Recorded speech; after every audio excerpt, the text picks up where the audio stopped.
क्या हाल है साथियों, मैं विकास तोमर आपके अपने trustworthy channel study for civil services पे आज आपके समक्ष लेके आ गए इंडस्ट्रियल रिलेशन लेबर लॉस का पार्ट नंबर 27। ठीक है, और ये इंडस्ट्रियल रिलेशन का जो है कई जिसमें पार्टनरशिप एक्ट हम लोग देख रहे थे 1932 वाला, उससे रिलेटेड है कि कब कोई एडमिशन होगा, कोई नया पार्टनर आता है जाता है, क्या लायबिलिटी है, सारी चीज़ में देखेंगे। ठीक है, काफ़ी इंपॉर्टेंट है और एग्जाम में जरूर पूछा जा सकता है। ईपीएफओ का जो है हमारा कंप्लीट पेड ग्रुप चल रहा है और यूपीएससी का 2021 का भी कंप्लीट पेड ग्रुप चल रहा है। कंप्लीट पेड ग्रुप का मतलब क्या है? टेस्ट सीरीज मिलेगी आपको हिंदी इंग्लिश दोनों में ही। इसमें आपका सेक्शनल टेस्ट होता है, फुल लेंथ टेस्ट होता है, ईपीएफओ में तो वीकली टेस्ट भी होता है इंप्रूवमेंट करने के लिए। इसके अलावा आपका जो स्टडी मटेरियल है, स्टडी मटेरियल भी पूरा हिंदी इंग्लिश में है और इसके अलावा आपको और कुछ भी कहीं से कुछ भी लेने की जरूरत नहीं, सारा पीडीएफ के फॉर्मेट में आप लोगों को प्रोवाइड किया जाएगा, उसी को पढ़ लीजिए तो सारा कुछ आपको हो जाएगा। कई क्योंकि बहुत ज़्यादा जो है डेटा है मार्केट में, कितना करोगे आप, तो इसलिए चाहिए कि आप लोगों को सिर्फ जितना दिया जाए जो सबसे ज़्यादा रिलेवेंट है वो सिर्फ उतना ही करो आप। इसके अलावा जो है डेडिकेटेड डिस्कशन ग्रुप है जिसमें कंटिन्यूस हैंड होल्डिंग एक्सरसाइज होती है और आप लोगों के साथ जो है पूरा पर्सनल गाइडेंस किया जाता है। आप लोगों का सारी आपकी मिस्टेक्स सॉल्व कराई जाती है, रिफॉर्म आपका सुधार कराया जाता है, डिस्कशन किया जाता है, डाउट्स आपके क्लियर किए जाते हैं। ठीक, तो इस तरीके से कंप्लीट पेड ग्रुप ये हमारा है, इसको ज्वाइन कर लो तो आपको और कुछ भी कहीं से और कुछ देखने की जरूरत नहीं पड़ेगी। अगर आप लोग ज्वाइन करना चाहते हैं तो 8564880530 9696066089 पे कॉल कर सकते हैं। यूपीएससी 2021 और ईपीएफओ 2020। ठीक, तो चलिए चलते हैं अपने टॉपिक पर। ये देखिए यहाँ पे जो है इंट्रोडक्शन और एडमिशन ऑफ पार्टनर। ठीक, सह सहयोगी या भागीदार का परिचय या प्रवेश। ठीक, ये कौन सी धारा में होता है? सेक्शन 31 में होता है, इंडियन पार्टनरशिप एक्ट 1932 के अंतर्गत। जब भी कोई नया पार्टनर आएगा तो उसको जो है फर्म में आप जोड़ोगे, तभी जोड़ सकते हो जो सारे जो पार्टनर ऑलरेडी हैं उसमें, ठीक, उनकी सर्वसम्मति हो, कंसेंट हो। और पार्टनर जब जुड़ता है उसके बाद, उससे पहले की कोई भी लाइबिलिटी है तो वो उसके ऊपर नहीं होगी। A new partner admitted will not be liable to for any acts before the admission. Admission से पहले वाले की लाइबिलिटी उसके ऊपर नहीं होगी। व्हाट आर द क्या राइट्स होंगी, क्या लाइबिलिटीज़ होंगी, क्या नया साथी का भागीदार का क्या अधिकार और क्या दायित्व होगा, ये समझ लेते हैं। जो लाइबिलिटी है नए पार्टनर की वो है आपका from the date when he admitted as a partner in a partnership firm. ठीक, मान लीजिए जो भी डेट है 1 जनवरी से उन्होंने ज्वाइन किया तो 1 जनवरी के पहले के लिए कोई भी लाइबिलिटी है उसके लिए नहीं है वो लोग लाइबल। ठीक, नया जो पार्टनर आ रहा है, और 1 जनवरी के बाद से लेकिन जितनी भी लाइबिलिटी है वो आपका जो है उसके लिए लाइबल होंगे, उसके लिए उनको जो है बराबरी के तौर पे माना जाएगा एज ए नॉर्मल पार्टनर जो और लोग हैं उनके साथ में। ठीक, आफ्टर द एडमिशन क्या होता है कि न्यू फर्म जो है वो पुराने जो भी डेट्स हैं उनको छोड़ के नए उसके तरीके से जो है उसको क्रेडिटर बन जाता है। जैसे बैंक वैंक है, उसने लोन दिया था मान लीजिए, तो वो देखेगा कि अच्छा नया पार्टनर आ गया, ABCDE हो गया। ठीक, और ई जुड़ने के बाद अब जो भी लाइबिलिटी थी सब अब नए तरीके से उसके ऊपर डाला जाएगा इस फर्म पे।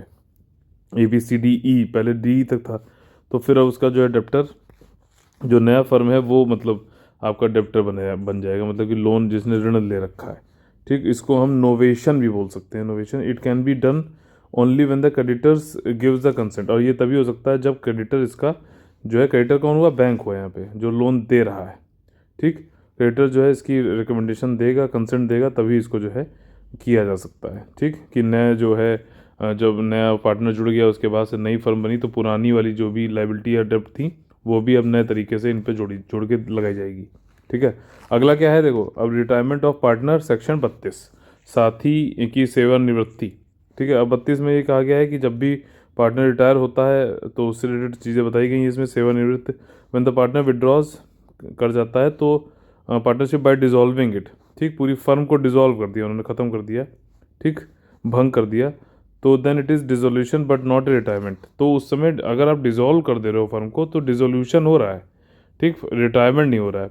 रिटायरमेंट कब होता है? जब फर्म चल रही हो और आप उससे जो है वहाँ से सेवानिवृत्त हो जाएं। ठीक, तो कैसे होगा? कोई भी पार्टनर जो है रिटायर हो सकता है अगर वो अपनी विल से कह दे कि हम छोड़ना चाहते हैं, और कुछ नोटिस जो है to all the existing partners को दे दे कि हमने नोटिस दे दिया 1-2 हफ्ते जो भी है, और उसके अनुसार ही कह दिया कि मेरी खुद की मर्जी कि मैं अब काम नहीं करना, पार्टनरशिप में नहीं रहना चाहता हूँ, और एक्सप्रेस करता है agreement when there is an express agreement among the partner. कुछ एग्रीमेंट बना रखा है कि भैया फला कारण पे जो है नहीं, हम नहीं रहेंगे और रिटायर होना चाहते हैं, या फिर when the consent of all partners is given. सारे पार्टनर से कह दिया ठीक है भैया, अब ABCD थे तो उन्होंने कह दिया अच्छा C को जो है जाने का अधिकार, रिटायर होने का अधिकार है। ठीक। लाइबिलिटी क्या होती है रिटायर्ड पार्टनर की? अब रिटायर तो हो जा रहा है, लेकिन क्या वो कुछ ऐसा भी है क्या जो पुराने लोन या फिर जो कुछ चीज़ें फर्म ने ली थी जब वो उसके लिए काम करते थे, तो क्या वो चीज़ें रिटायर होने के बाद भी उनके पीछे पड़ी रहेंगी कि नहीं? ठीक। क्या ये लोन की आत्मा उनके पीछे पड़ी रहेगी कि नहीं पड़ी रहेगी, मेन चीज़ है वो जानने की। देखिए, a retired partner continues to be liable for the acts of firm and other partner till he or any other partner given public notice about his retirement. अब देखिए, ये रिटायर हो जाएं और होने के बाद ये पब्लिक नोटिस दे दें कि अब मैं इस फला फला जो XYZ फर्म है इससे संबंधित नहीं हूँ, यहाँ से मैं रिटायर हो चुका हूँ। जब तक ये पब्लिक नोटिस नहीं आ रही है तब तक जो भी लाइबिलिटी हैं वो सब कुछ रिटायर होने के बाद भी इनके ऊपर रहेंगी। ठीक, ये वाली बात है। ठीक, इसके बाद क्या है? When the third party does not know that he was a partner and deals with the firm, then in such case retired partner is not liable. अगर कोई मान लीजिए ABCD की फर्म थी XYZ, ठीक, इससे जो है बैंक आके जो है कोई डील वील कर रहा था और उसको ये नहीं पता था कि ये मतलब ये जो है कोई ABCD में से मान लीजिए C जो है वो रिटायर हो गया था, और जब वो काम इनसे डील कर रहा था XYZ से बैंक, तो उसको लग रहा था कि ABD ही है, इसमें C नहीं है। ठीक, भले ही इसने पब्लिक नोटिस ना दी हो, अभी रिटायर हो चुका हो, तो उस केस में क्या होगा? उस केस में भी आपका जो है इनके ऊपर कोई रिटायर पार्टनर के ऊपर कोई भी लाइबिलिटी नहीं होगी। अगर partnership at will then there is, if it is a partnership at will then there is no requirement to give public notice about his retirement. मतलब अगर वो पार्टनरशिप मतलब एट विल है, अपनी मर्जी से चला रहे हैं, तब भी उनको पब्लिक जो है नोटिस देने की जरूरत नहीं है, उनके ऊपर कोई भी लाइबिलिटी नहीं होगी। ठीक, साथ ही साथ यहाँ पे क्या कह रहा है कि आउटगोइंग पार्टनर में enter into an agreement to not carry similar business or activities with a specified period of time. अब देखो, ABCD थे, ठीक, इसी ने कहा हम रिटायर होना चाहते हैं, तो रिटायर होने के बाद ये लोग जो है आपस में ये कुछ समझौता या फिर कुछ इस तरीके का वो एग्रीमेंट कर सकते हैं कि भैया C तुम जा तो रहे हो, लेकिन जो हम लोग काम जिस आइडिया पे करते थे, कॉन्सेप्ट पे करते थे, तुम ऐसा नहीं भैया 2 साल तक ये मत करना है। ठीक, सिंपल एग्जांपल के साथ मैं समझा रहा हूँ। 2 साल तक उन्होंने एग्रीमेंट कर लिया कि भैया प्लीज़ इस 2 साल तक कम से कम ये जो काम हम लोग कर रहे हैं ऑलरेडी मत करो, नहीं तो तुम हमारे कंपटीटर बन गए। ये वाली बात है। ठीक है, ये इसलिए भी है कि कोई ऐसा ना हो काम सीखे और जाके फिर कंपटीटर बन जाए। Expulsion of partner, a partner can be expelled only when below 3 condition. किसी भी भागीदार का निष्कासन करना है तो 3 कारणों को अगर आप लोग पूरा कर देते हो, कंडीशन को, तब आप कर सकते हो। पहला क्या है कि necessary for the interest of the partnership, भागीदारी को बचाना है तो इसलिए किसी को निकालना है, ये पहली कंडीशन हो गई। दूसरी क्या है? नोटिस उनको दिया गया है कि भैया फला फला टाइम के लिए नोटिस हम दे रहे हैं, इसके बाद आपको निकाल देंगे। या फिर तीसरा क्या है? तीसरा ये है कि आपको उनको सुनने की आज़ादी है। सीधे ये नहीं है कि उनको निकाल दिया, उनको एक बार मौका दिया जाएगा कि वो जो बोलना चाहते हैं बोलें। मतलब वैसे देखा जाए तो गाली ही देंगे, लेकिन मतलब ये है कि उनको अपना जो है वो रखने का वो होना चाहिए, अपना पक्ष रखने की एक मतलब वो भी होनी चाहिए, अधिकार होना चाहिए। ठीक, अगर तीनों condition, if the above 3 conditions are not fulfilled, तो एक्सपेंशन नहीं किया जा सकता, और अगर कोई ऐसा एक्सपेंशन करना चाह रहे हो तो वो नल एंड वाइड हो जाएगा। ठीक, इंसॉल्वेंसी ऑफ ए पार्टनर, या फिर दिवालिया हो गया कोई एक जना या फिर भागीदार, ये कौन से सेक्शन में होता है? 34 के अंतर्गत। ठीक, इंसॉल्वेंट यानी कि दिवालिया, और बैंकरप्ट यानी कि कंगाल। ठीक, by the code it leads to the following consequence. Court के द्वारा इंसॉल्वेंट किसी घोषित कर दिया गया तो क्या क्या इसके होंगे कॉन्सिक्वेंस? ये है कि वो पार्टनर तो रहता ही नहीं है, ठीक, जिस दिन से ये मतलब जजमेंट आ जाएगा। साथ ही साथ his state which is in possession of the official liquidator, जो भी संपत्ति सरकारी परिसमापक के कब्जे में है उस फर्म के किसी भी कार्य के लिए उत्तरदायी नहीं होगी।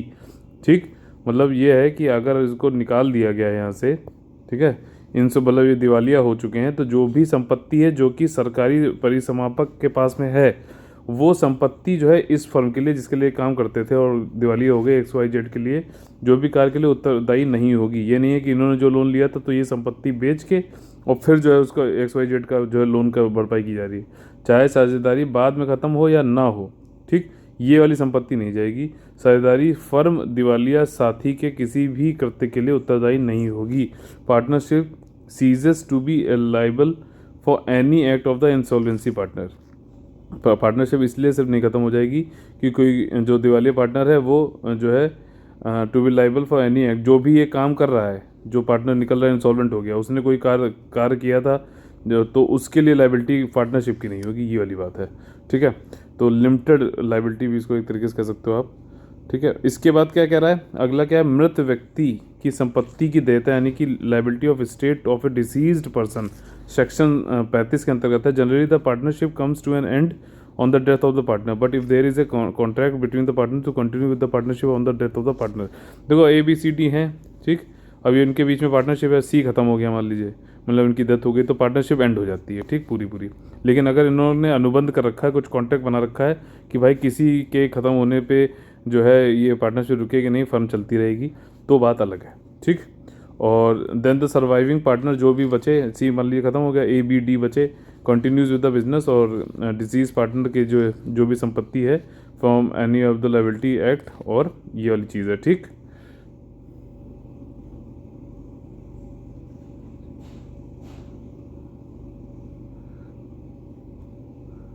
मतलब उनकी डेथ वेथ हो गई तो उसके बाद भी मतलब इन्होंने चालू कर दिया काम वाम धंधा बिजनेस जो है, और उसमें जो भी चीज़ें उनकी संपत्ति निकली उसको जो है अपना वो लाइबिलिटी में उनको हटाने के लिए वो सब काम कर देंगे, ठीक। Liability of the outgoing partner. अब देखो यहाँ पे आउट गोइंग पार्टनर में क्या होता है कि जैसे कोई जाना चाहता है, नहीं रहना चाहता पार्टनरशिप में, निर्गामी या साझेदारी से बाहर जाने वाले साथी की देयता 36 का जब आंकड़ा हो जाता है तो वो बाहर निकल जाता है, ये वाली एक तरीके से याद कर सकते हो, ठीक। तो इसमें इनकी क्या लाइबिलिटी है, क्या इनको देता है, वो restricted to perform act like. तो अब यहाँ पे पार्टनर जो बाहर जा रहा है, मान लीजिए ABCD था और C को ही बार बार निकालेंगे हम लोग, यहाँ पे एग्जाम्पल अच्छा रहता है, ठीक। तो C को जो है इन्होंने यहाँ से निकाल दिया, तो अब ये क्या क्या चीज़ें करने से इसको रोका जा रहा है, प्रतिबंधित है, वो क्या है कि भैया फर्म का नाम आप यूज़ नहीं कर सकते हो, ठीक, XYZ का नाम लेके, क्योंकि आप निकल रहे हो तो आप क्यों इसका नाम ले रहे हो, ठीक, आप अपना नाम बनाओ। दूसरा क्या है कि representing himself as a partner, आप कभी भी आप XYZ का नाम नहीं बताओगे कि हम इसके पार्टनर हैं। तीसरा क्या है कि make the customer of the firm in which he was a partner of it as its own, customer को मतलब लुभावनी बातें करके अपना ग्राहक बना लेना, ये वाली बात है। तो ऐसा मत करो, जा रहे हो तो जाओ चुपचाप अपना काम वाम धंधा देखो, ठीक। दैट आउट गोइंग पार्टनर में enter into an agreement not to carry similar business, और मतलब वहीं एग्रीमेंट कर सकता है और बता देगा कि कुछ टाइम के लिए हम ये वाला सेम बिजनेस नहीं करेंगे, कुछ एक्टिविटी जो है नहीं करेंगे जो इस तरीके की है सेम, और उस पीरियड के बाद में आउट गोइंग पार्टनर जो है वो सिमिलर बिजनेस कर सकता है। समझ में आ गई बात, ठीक। इसमें क्या सेक्शन 37 जो है उसमें क्या बताया गया है कि liability of outgoing partners to subsequent profits. अब कोई भी आगे जाके जो है अनुवर्ती लाभ हो रहा है, पार्टनर मान लीजिए एक निकल गया, ABCD में से C निकल रहा है इस बार इस वाले वीडियो में, तो C जब बाहर निकल गया तो जो XYZ फर्म थी उस फर्म में मान लीजिए कोई जो भी सब्सिक्वेंट अनुवर्ती लाभ हुआ तो उसकी क्या लाइबिलिटी होगी आउट गोइंग, मतलब C के ऊपर, ये चीज़ पूछी गई है। तो यहाँ पे सेक्शन धारा जो है आपकी 37 में बताया गया है, when any of the partner ceases to be a partner और डाइज, को वो पार्टनर नहीं रहता है या फिर ख़त्म हो जाता है, जो रिमेनिंग पार्टनर हैं कंटिन्यू करते हैं बिजनेस को विदाउट सेटलिंग द अकाउंट्स, ठीक। अगर वो अकाउंट सेटल नहीं करते हैं और अपना बिजनेस फिर से कैरी ऑन कर जाते हैं, then the outgoing partner is liable to get a share from the profit earn from the service. मतलब ये है कि ABCD में से मान लीजिए C खत्म हुआ तो इसका जो है सेटल कर दो, इसके जो भी अकाउंट है सारी चीज़ें। अगर नहीं करते हो तो क्या है कि ABD को जो है जो फर्म में काम कर रहे हैं XYZ के, वो जो भी प्रॉफिट होगा जो भी होगा उन सब पे शेयर देना पड़ेगा C को, ठीक।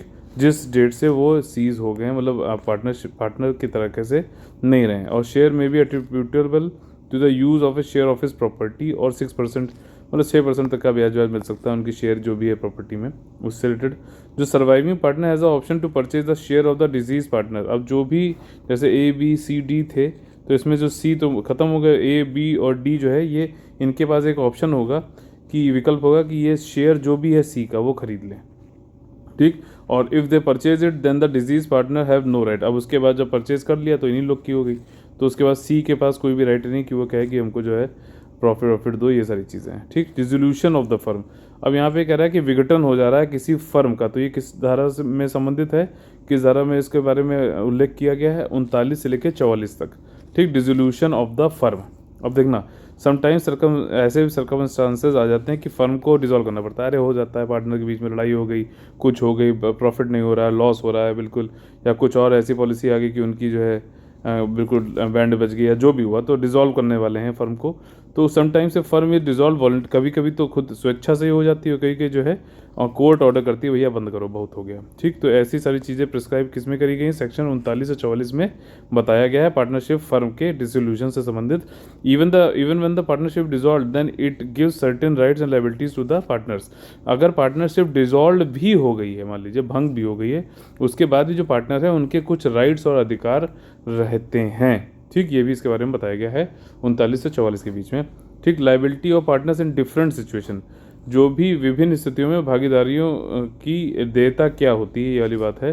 तो liability of partner after the dissolution of the partnership firm जो है सेक्शन, मतलब जब डिसॉल्व हो गई है फर्म, उसके बाद पार्टनर्स की क्या क्या जो है लायबिलिटी रहेगी पार्टनरशिप फर्म से संबंधित, तो वो सेक्शन 45 में दिया गया है। ठीक, यहाँ पे क्या कहता है, partner liable for the acts of the firm to the third party until public notice is given. Third party वही बैंक मान लो, सरल एग्जांपल है। ठीक, पार्टनर जो भी हैं, मान लीजिए आपने डिसॉल्व कर दिया लेकिन कुछ आपके पास अभी भी लोन बचा हुआ है बैंक के ऊपर, तो बैंक जो है जाके मतलब आप जो ये पार्टनर्स हैं, भले ही डिसॉल्व हो गई वाली फर्म, लेकिन पार्टनर्स के ऊपर जो है एक तरीके से अभी जो है लायबिलिटी है कि बैंक को वो लोन का पैसा वापस करें, और जब तक मतलब पब्लिक नोटिस नहीं दे देते हैं कि हाँ भैया हमने पूरा कर दिया है, बता दिया है, सब कुछ क्लियर हो गया है, तब तक जो है वो लायबल रहेंगे। Partner who is declared insolvent, अब कोई एक पार्टनर जो आपका जो है दिवालिया घोषित कर किया गया है, या फिर जो रिटायर हो गया, या फिर जो स्टेट ऑफ ए पर्सन जो मर गया, मतलब प्रॉपर्टी उसकी जो व्यक्ति या पार्टनर मर गया है, और who has not known as a partner at the time of the dealing with the third party will not be. अब देखो, बैंक से रिलेटेड जो बंदा मतलब पार्टनर रिटायर हो गया, ख़त्म हो गया, भंग हो गया, मतलब आपका इंसॉल्वेंट हो गया, और या फिर उसकी प्रॉपर्टी जो है वो अलग चली गई, ठीक है, और पार्टनर या फिर कोई जो नहीं था उसके ऊपर कोई भी लायबिलिटी नहीं होगी थर्ड पार्टी से या फिर बैंक से। ठीक, ये यहाँ पे सिंपल सी बात बताई गई है। Wind up the business post dissolution, अब जब डिसोल्यूशन हो गया, पूरा विघटन हो गया है, तो आपका क्या है, फर्म जो है विघटन हो गई, पूरी रिजॉल्व कर दी गई, तो उसके बाद वाइंड अप करना मतलब समेटना या फिर व्यापार का ठप होना, तो वो जो है सेक्शन 46 में बताया गया इसके बारे में। इसमें क्या होता है, when the firm is dissolved every partner has a right to apply for the firm's property, ठीक, in the payment of the डेप्ट एंड लायबिलिटीज़। मतलब यहाँ पे कह रहा है कि जब फर्म को भंग कर दिया गया तो उसके बाद भी जितने भी पार्टनर थे, ABCD मान लीजिए 4 पार्टनर थे, तो वो जितनी भी देनदारियाँ या फिर ऋण है सबका भुगतान करोगे आप। ठीक, संपत्ति के लिए आवेदन करने के अधिकार होता है, लेकिन और साथ ही साथ ये है कि कोई भी अगर सरप्लस है तो उसे भागीदारियों के बीच वितरित करने की आवश्यकता भी होती है। मान लीजिए कोई जरूरी थोड़ा ना कि हमेशा जो है देनदारियाँ ही रहे, हो सकता है कि कुछ उनके पास बढ़िया 1000 करोड़ रुपया बचा हो, तो 4 लोग में जो है अपना 250 लेके निकल लेंगे सब। ठीक, the partner have mutual obligation and rights until the affair of the firm is wound up, मतलब फर्म बिल्कुल ख़त्म हो डिसॉल्व होने के बाद भी जब वहाँ समेटा जा रहा है पूरा एक एक चीज़, तो उस समय भी पार्टनर जो होते हैं उनके म्यूचुअल आपस में सबके जो है आपसी दायित्व और अधिकार होते हैं। ठीक है, ये कहने की बात है, ABCD सबके आपस में भी कुछ चीज़ें होंगी। सेटलमेंट ऑफ पार्टनरशिप अकाउंट, ठीक, साझेदारी खाते का निपटान, जो पार्टनरशिप अकाउंट है सेक्शन 48 में इसके बारे में बताया गया है, उसका सेटलमेंट करना है, यानी कि निपटान करना है। यहाँ पे कह रहा है जब साझेदारी भंग हो जाती है, समझिएगा, तो भागीदारी के खातों को व्यापार के सामान्य चलन के अनुसार व्यवस्थित करने की आवश्यकता होती है। ठीक, खातों के निपटारे के लिए विभिन्न तरीकों का इस्तेमाल किया जा सकता है। ठीक है, अब सिंपल भाषा में समझते हैं। When the partnership has dissolved the accounts of the partner need to be settled under the usual course of business. जब पार्टनरशिप डिसॉल्व हो गई, ठीक, ABCD की XY मतलब ABCD जो है आपस में पार्टनर नहीं रहे, ठीक, ये पार्टनरशिप डिसॉल्व हो गई, लेकिन इनकी फर्म क्या है, वो XYZ फर्म है, समझना ये वाली चीज़ है। तो उसमें क्या है, जब डिसॉल्व कर दिया गया तो अकाउंट जो भी थे पार्टनर्स के नीड टू बी, अब उसका निपटारा कर दो, देख लो भैया किसने ज़्यादा पैसा दिया है, किसके कम पैसे हैं, सब आपस में जो है अगर जो है बराबरी से बांट लो, या जैसे भी एग्रीमेंट में लिखा गया है उस तरीके से कर लो। तो ये सेटलमेंट ही तो कर रहे हो, अकाउंट देख के एक दूसरे के, under the usual course of business, मतलब जिस तरीके से लिखा गया एग्रीमेंट या जैसे भी है। ठीक, various modes can be use for the settle, अब कई तरीके हो सकते हैं जब आप सेटलमेंट कर रहे हो, निपटारा कर रहे हो किसका, अकाउंट्स का। If there is a deficiency in the capital or loss is incurred when it is paid out of profit, when it is paid, जब कभी मतलब ऐसा हो जाए कि भैया जो भी अकाउंट देखे गए और उसमें जो है उसमें ये पाया गया कि भैया कैपिटल बचा ही नहीं है या फिर लॉस हो गया है, तो क्या है कि जो भी प्रॉफिट हो रहा है उससे फिर निपटारा किया, सेटलमेंट किया जाता है पार्टनरशिप अकाउंट का।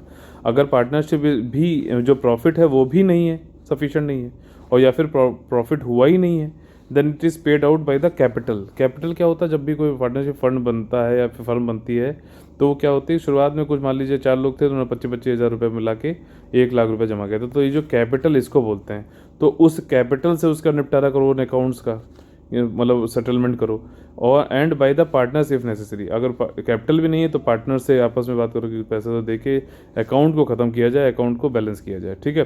The partners contribute to the proportion of the profit sharing ratio. अब पार्टनर जो कंट्रीब्यूशन कर रहे हैं, जो चौथा वाला ऑप्शन है, उसमें क्या है कि वो अपने रेशियो के हिसाब से, प्रॉफिट शेयरिंग रेशियो के हिसाब से ही कंट्रीब्यूशन करेंगे। ये नहीं है कि मतलब प्रॉफिट उनको हो रहा है 10% और वो जब चुकाने की बात आई, मतलब जब पैसा देना है वापस तो कितना दे रहे हैं, तो 25% दे रहे हैं, ऐसा नहीं होता है, ठीक। अगर आप 10% प्रॉफिट के लायक भी हो तो 10% लॉस के भी है। ये नहीं कि प्रॉफिट में आपको खाली 10% मिल रहा है और लेकिन लॉस हो रहा तो आपके ऊपर 25 थोपा जा रहा है। अगर इस तरीके के आप लोग किसी भी पार्टनरशिप में हो तो समझ लो कि आपको बेवकूफ़ बनाया जा रहा है, ठीक। The asset of the firm and the capital contributed by the partner to meet up the deficiency in the capital is applied in the following order. अब किस तरीके से जब जो भी एसेट होते हैं फर्म के या फिर जो कैपिटल जो भी पार्टनर देते हैं, ठीक, जब कोई भी डेफिशिएंसी हो गई है और जो है पार्टनरशिप का जो अकाउंट है उसको निपटारा करना है, सेटलमेंट करना है, तो किस ऑर्डर में हम पैसे देंगे, कैपिटल देंगे, ये वाले किस ऑर्डर में सेटलमेंट करेंगे, ये यहाँ पे बताया गया है। सबसे पहला क्या है, जो भी तीसरे पक्ष को चुकौती यानी कि रीपेमेंट ऑफ थर्ड पार्टी, जैसे कि बैंक है उसके जो भी लोन वोन था वो सबसे पहले देंगे। उसके बाद क्या इसी ऑर्डर में होगा ऐसे, ठीक, ऐसे चलेगा। दूसरा क्या है, the amount which is due to him from the capital, वह राशि जो पूंजी के खाते पर बकाया है और उसे चुकानी है, ठीक। द अमाउंट, ठीक, पूंजी बकाया और उसे चुकानी है। उसके बाद क्या, amount which is due to him on account of capital, ठीक। एक तो यह है कि amount which is due to him from the capital, capital की वजह से जो भी अमाउंट उनके ऊपर ड्यू है, एक वो चीज़ हो गई। और दूसरा है कि amount which is due to him on account of capital, ठीक। तो मतलब दोनों में यही चीज़ है कि कैपिटल जिस हिसाब से आप दे रहे हो उस हिसाब से आपको अमाउंट जो है आपने जितना लगाया था उस हिसाब से आपको देना। मान लीजिए आपने 25% के हिसाब से लगाया था तो आप 25% दोगे जब मतलब वापसी में पार्टनरशिप अकाउंट का सेटलमेंट कर रहे हो तब। And if any amount is left, इसके बाद भी बच जाता है तो वो आपस में पार्टनर्स में बांट दिया जाता है as per the profit sharing ratio, ठीक, ये वाली बात है। पेइंग फर्म जो होती हैं आपकी डेप्ट, जो फर्म के जो भी डेप्ट या फिर लोन हो और सेपरेट डेप्ट हो, ये किसमें बताया गया है, सेक्शन 49 में। फर्म की ऋणों का भुगतान और अलग ऋणों का भुगतान ये कैसे किया जाता है, ये सेक्शन 49 बताया गया है। इसमें कहते हैं कि ऐसे मामलों में जब फर्म में संयुक्त ऋण और भागीदार से अलग ऋण हो तो फर्म से संयुक्त ऋण को प्राथमिकता दी जाती है, ठीक। और यदि कोई अधिशेष बच जाता है तो भागीदार के अलग ऋण का भुगतान किया जाता है, ठीक है। मतलब सब कुछ, मतलब आप जब ख़त्म कर रहे हो, डिसॉल्व कर रहे हो, उसका वाइंड अप कर रहे हो तो जो कुछ भी सबका पैसा वैसा अदा करो, ये वाली बात है, ठीक। In case there is a joint debt, मतलब कई सारों मिल के लोन लिया गया है फ्रॉम द फर्म, ठीक। जॉइंट डेट का मतलब क्या है, लोन लिया तो है फर्म ने XYZ ने, लेकिन इसने मान लीजिए एक से ज़्यादा लोगों से लोन ले लिया, एक से ज़्यादा बैंक से लोन ले लिया। जैसे माल्या भागा है तो उसने कई लोगों के मतलब कंसोर्टियम ऑफ बैंक्स हैं, लेंडर्स हैं, यही वर्ड यूज़ होता है, कंसोर्टियम ऑफ लेंडर्स हैं, मतलब कई सारे बैंकों से मिल के लोन दिया है वो तो उनसे सबसे बात होती है। तो वहीं जॉइंट डेप्ट है, अगर मान लीजिए लोन है, ऋण है आपका फर्म का और सेपरेट कुछ और ऋण है from the partners, then joint डेप्ट फ्रॉम द फर्म इज़, अब पहले मतलब जॉइंट डेप्ट को हम ख़त्म करेंगे, उसके बाद भी अगर कोई सरप्लस बचता है तब हम सेपरेट डेप्ट्स को ख़त्म करेंगे। From the partner is paid, the property of the individual partner is applied firstly for the payment of separate debts. अब जब पहले तो देखो जॉइंट डेप्ट्स को हम खत्म करेंगे और उसके बाद जब सेपरेट कोई सरप्लस है तब तो ठीक है, अच्छी बात है, सेपरेट डेप्ट्स को कर दिया। और नहीं तो क्या है, इंडिविजुअल जो पार्टनर है उनकी जो भी प्रॉपर्टी होगी उसको हम अप्लाई करेंगे पेमेंट करने के लिए सेपरेट डेप्ट्स को, ठीक। तो मतलब ये देखो क्वेश्चन अगर मान लिया आ जाए कि सेपरेट डेप्ट्स को जो है पेमेंट करने के लिए पहले हम किससे करेंगे, तो जो पार्टनर्स हैं उनकी प्रॉपर्टी से करेंगे। ये बस इस तरीके से याद कर लेना, इस तरीके से जो इसको कर लेना, बाकी इसमें PhD करने की जरूरत नहीं है, बस क्वेश्चन आपका सही हो जाए, ये सबसे बड़ी प्राथमिकता है, ठीक। Personal profit earned after dissolution of the firm, तो सेक्शन 50 और 53 में क्या दे रखा है कि कुछ ऐसा निजी व्यक्तिगत लाभ हुआ है आपके जो है फर्म के विघटन होने के बाद, ठीक। तो अगर फर्म जो डिसॉल्व हो गई by the death of the, when the firm is dissolve by the death of the partner, किसी पार्टनर की डेथ होने के बाद जो है फर्म डिसॉल्व होती है तो बिजनेस जो है बाकी जो एग्जिस्टिंग पार्टनर वो चला देते हैं या फिर और हिज लीगल हेयर्स, जिसकी डेथ हुई उसका कोई मतलब वारिस है वो आके अब चला रहा है उसको उसमें, then they have to account for the personal benefit earn before winding up the partnership. मतलब आपका यही है कि जब भी मतलब मृत्यु की वजह से ये भंग हो गई आपकी फर्म, तो उसके बाद जो भी आपका मान लीजिए कोई व्यक्तिगत लाभ हुआ है तो उन सब का भी आपको रखना है ब्यौरा, और डिसोल्यूशन होने के बाद भी, और जो है पर्सनल बेनिफिट जो भी हुआ है earned before the winding of the up of the, देखो पहले डिसोल्यूशन होता है उसके बाद वाइंडिंग अप होती है पार्टनरशिप की, ठीक है। तो इसके बीच में जो भी व्यक्तिगत लाभ कुछ हो रहा है तो वो उसको बांटा जाएगा, उसको ख़त्म किया जाएगा, ठीक है। सेक्शन 53 क्या कहता है, if there is no contract, कोई अनुबंध नहीं है, the partner can restrain other partners from carrying, तो पार्टनर जो बचे हैं वो रोक सकते हैं, प्रतिबंधित कर सकते हैं other partners for carrying similar activities.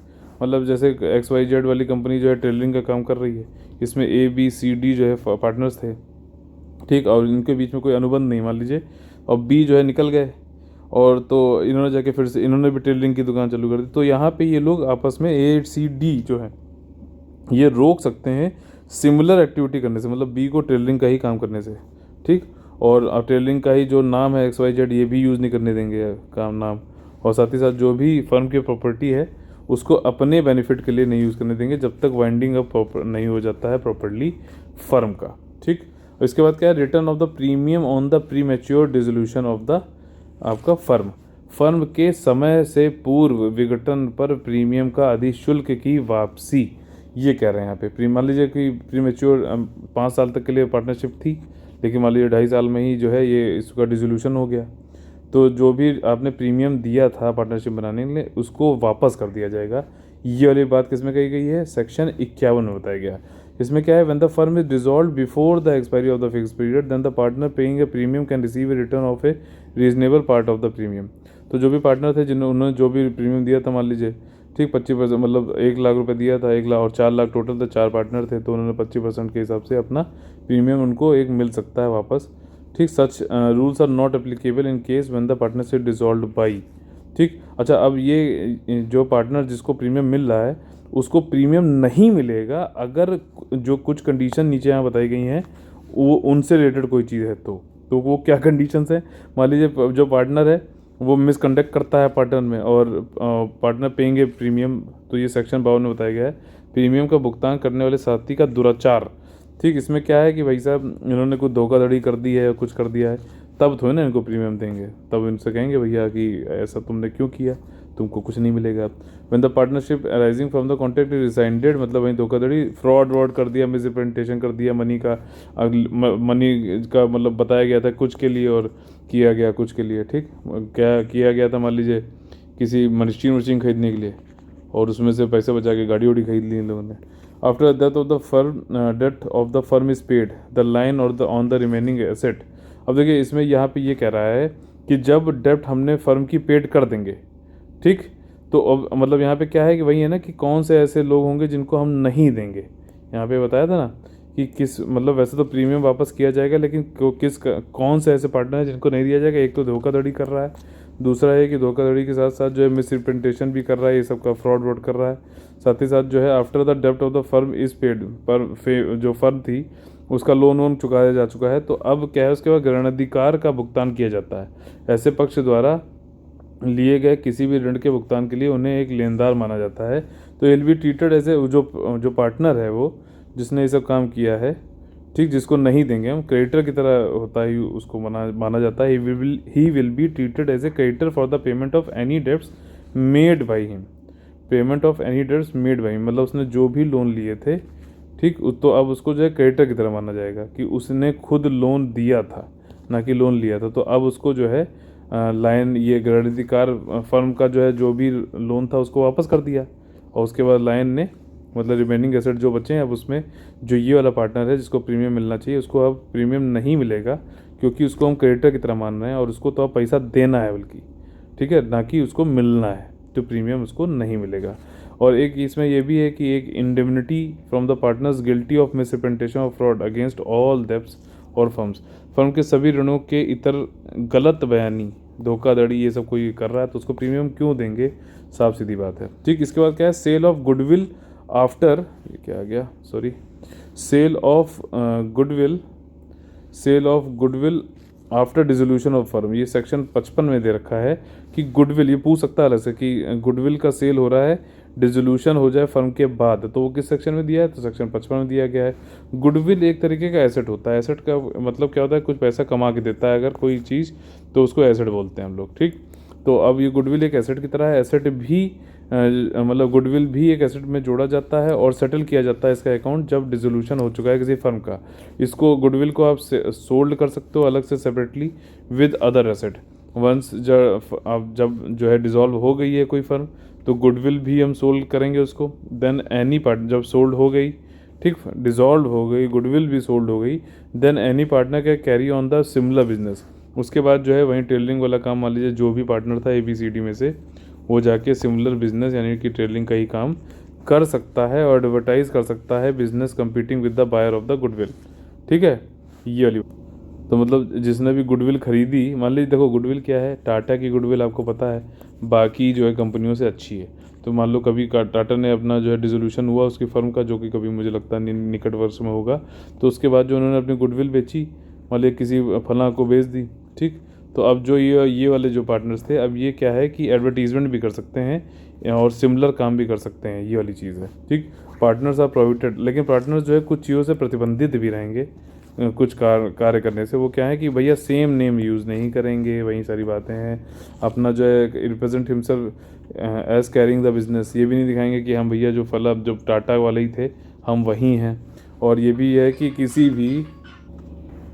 किसी भी जो फर्म है पूर्ण विघटन से पहले फर्म के ग्राहकों को ललचाना या उससे सविनय निवेदन करके अपना ग्राहक बनाना, मतलब लालच वाला देके ऐसा नहीं होगा कि भैया जो है जो इसको भी हम बेच रहे हैं गुडविल, और उसके बाद उसके कस्टमर को ही हम डिसोल्यूशन के बाद, डिसोल्यूशन होने से पहले ही जो है हम कस्टमर्स को ललचा के अपनी तरफ कर लें, ठीक। तो निष्कर्ष यह निकलता है ओवरऑल कि पार्टनरशिप बहुत ही कॉमन टाइप है इंडिया में बिजनेस करने के लिए, ठीक, हमारी कंट्री में, प्रिवेलिंग कंट्री में। और इसमें इसके कई सारे एडवांटेजेस हैं, कई सारे फ़ायदे हैं। और ये एक्ट एक कंप्लीट एक्ट है जिसमें कि ये कवर करता है सारे aspect related to partnership. Act कौन सा, आपका जो 1932 का इंडियन पार्टनरशिप एक्ट की बात हो रही है। यह एक्ट, यह अधिनियम एक पूर्ण अधिनियम है क्योंकि यह साझेदारी संबंधित सभी पहलुओं को बारीकी से शामिल करता है। तो इसी तरीके से हमारा पार्ट नंबर 27 खत्म होता है। पार्ट नंबर 28 में आप लोग से फिर मिलेंगे। आगे हम लोग क्या पढ़ेंगे, ILO, बहुत ज़्यादा इंपॉर्टेंट है ये, सोशल सिक्योरिटी से भी होता है, ओवरलैपिंग है, ठीक। Industrial relation, labour law, social security और अकाउंटेबिलिटी, ये अकाउंटेंसी जो है, ये सब ओवरलैपिंग है इसमें। तो ऐसा नहीं कर सकते कि बिल्कुल साइलोज में पढ़ें, फिर भी जो है अलग अलग पढ़ के हम लोग सीखेंगे और आगे बढ़ेंगे, सब IPFO जो है क्लियर कर जो करेंगे। जय हिंद, जय Bharat, all the very best. मिलते हैं पार्ट नंबर 28 में नेक्स्ट में।